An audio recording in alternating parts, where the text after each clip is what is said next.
Yes guys, welcome back to another video. Welcome to the George Benson football channel. Today we're going to be talking about Todd Boehly and his summer spending plans. It's come out that he will be spending this summer, but tonight is the North London derby. Chelsea beat Leeds last night, which means we're in a pretty comfortable position. However, this week on Bet Victor's Last Fan Standing, you guys know I'm a regular, not host, but like I'm a regular guest on Last Fan Standing, and I had this to say about Tottenham Hotspur. Arsenal players getting into the Spurs team. I think Saka, because I think Saka is wonderful, and he destroyed us at the bridge a few weeks ago too. I think Saka also, because then you could even, for a couple of seasons, if you can keep hold of Kane and Son and somehow sell that dream that Tottenham might win the league. It's very hard to believe, I know.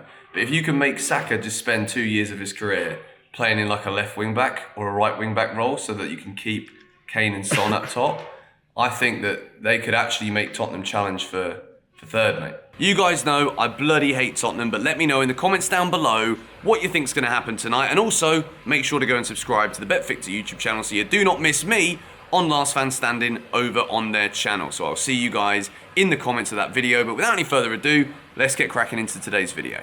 We're going to talk a little bit about the news coming out from Matt Law and various other Chelsea-related journalists that this summer, despite the uncertainty that has led us to this point where we still don't really know what's going to happen, Thomas Tuchel, Chelsea's manager, comes out and says to us, the fans, that we don't really know what's going on. Because as much as Todd Boehly is Chelsea's new owner, because it's not officially confirmed, Tuchel's got to be very careful with what he says to the media. And at the same time, there isn't really going to be any direct conversation that might have happened yet where Tuchel can make it public, or anybody really can make it public, that Chelsea are going to have a big summer. However, there are some journalists that you do listen to. There are some pieces of logic that you do put together and wonder, this does make quite a lot of sense, doesn't it? And I want to focus a video today to talk about the big summer of spending that Chelsea reportedly have ahead. Regardless of who it's going to be, we're going to talk about that in an upcoming video either later today or tomorrow. But the fact that Chelsea will be spending this summer is big news, because what we've seen throughout the entirety of this season, particularly now, is that there seems to be a serious conflict between who the manager's picking week on week, who is consistently delivering week on week, and we're going to talk a bit about the players who have actually consistently delivered today, such as Mason Mount, Reece James, Ben Chilwell prior to injury, Thiago Silva, Rudiger, but he's leaving. Even Mendy. At times you could question some of the form, some of the little indecisive moments within games that can lead to shakiness at the back for Chelsea. I think what we know throughout the entirety of this season is that as much as we are European champions until the Real Madrid-Liverpool final, and no one can take that away from us until that game's played, I think what we know is the new manager buzz of Tuchel coming in last season was exactly what got Chelsea over the line.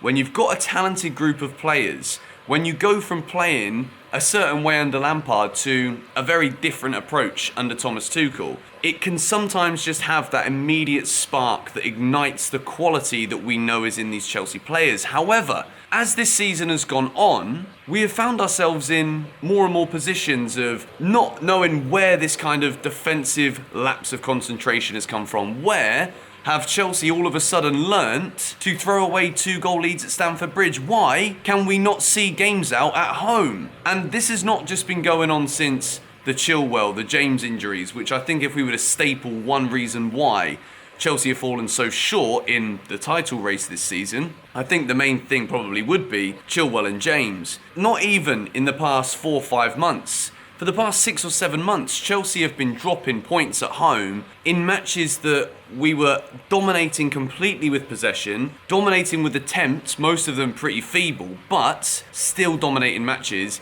and still only coming away with either a point or 0 when you should be getting 3. So this summer, with Todd Boehly coming in, it is absolutely paramount that Chelsea invest in this squad to remove the uncertainty that is evidently there with the manager towards who the best players are in this team. And I say that because even though last night we won, it was once again Christian Pulisic, Romelu Lukaku, players who only a couple of weeks ago we're looking at thinking, are these guys going to get a sniff again this season? Are they both out of the door? And as much as it's great that at different points of the season, different players have come into form, different players have picked up 2 or 3 good performances on the bounce when all of a sudden that player stops performing. Someone else comes in and does it. That is why Chelsea have theoretically stumbled over the line. If we were simply relying on a starting 11, then this season we would have absolutely failed abysmally. But because everybody has contributed in little spurts and little spells, we have managed to get to an FA Cup final, Champions League quarter-final, and probably now, as a result of the win last night, finishing 3rd in the Premier League, let alone a Carabao Cup final too. So this summer, Chelsea are evidently going to have to heavily invest in centre-backs. We are probably going to be losing Azpilicueta as well as Christensen and Rudiger. I think at this point in time, it's a 50-50. But I was thinking about this one this morning actually, straight after the game when I got like 2 hours sleep, woke up and I'm like, Chelsea's on the mind. When we win, I like to keep going with the Chelsea thoughts. I like to sit there over breakfast reading on the old cellular device a little bit more about what's going on. I was thinking about Azpilicueta here because Azpi, even if Chelsea do not sell him this summer, there is going to be 2 new centre-backs coming through the door. You've already got Trevor Chalobah, who is much younger, who has broken through this season. Tuchel, been a few questions as to whether or not Tuchel actually really likes Trevor, but I think he does overall. I think he rates him. He's signed a new deal earlier this season too. Thiago Silva's still in there, but he's getting on. Rudiger's leaving, Christensen's leaving. 2 top quality senior defenders.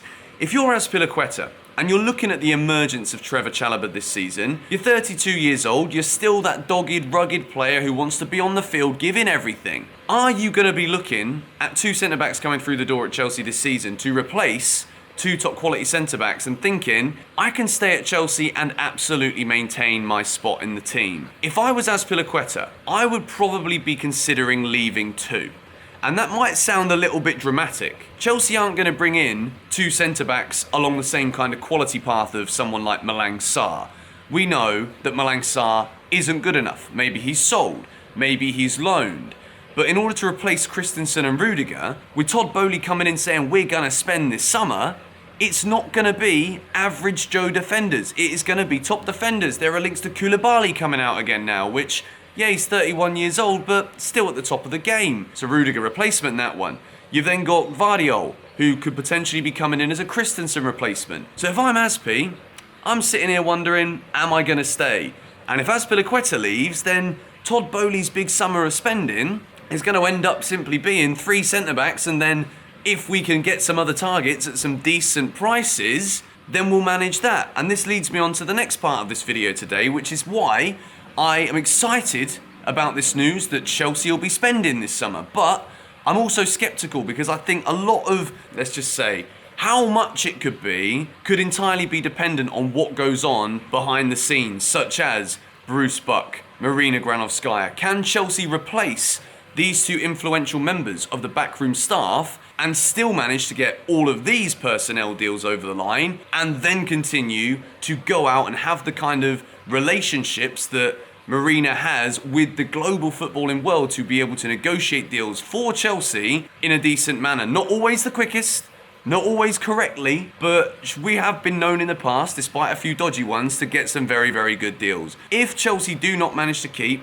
if Todd Boehly, doesn't keep Granovskaya, Bruce Buck, these kind of people at the club, will we be able to really go out there and use what we've been able to build up over the years of having a network which isn't necessarily successful in a scouting sense because we've scouted some awful players?